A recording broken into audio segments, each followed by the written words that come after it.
from our resource person, and hope from the resource person will not limit to share their knowledge about handling of women and children. No? So this is very crucial as the Commission advocating the rights of the women and children in the bar.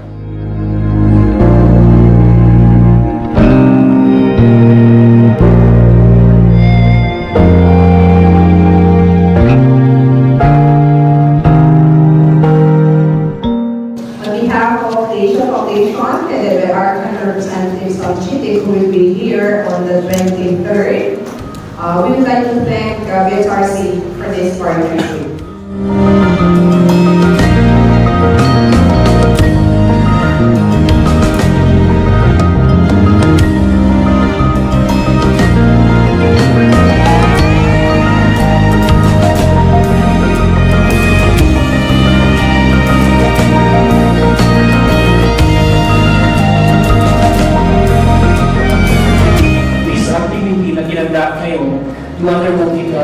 You undergo a very short orientation, and ang objective is mapalakas, mapagaling, mapahusay, mapatatag yung serbisyo ng Bangsamoro Human Rights Commission para doon sa maraming Bangsamoro. Sana meron pang mga mas madaliman at mas mahabang orientation na katulad nito.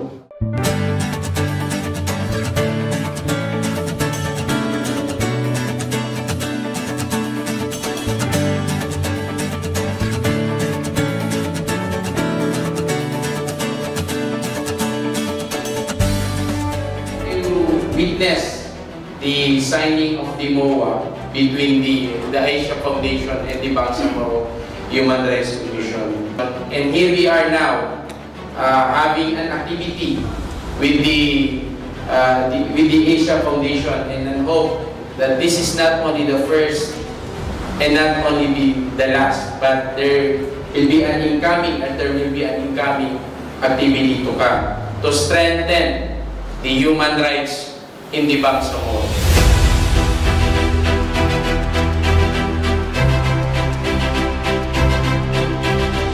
Human Rights Commission that will go out and do your work every day in defense of human rights is something so fundamentally important to the strength of the nation, the strength of the Bangsamoro.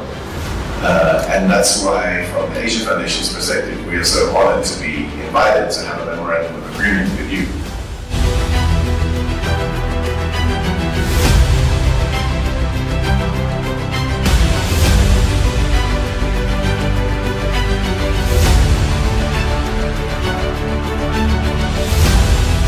Kawagip for all.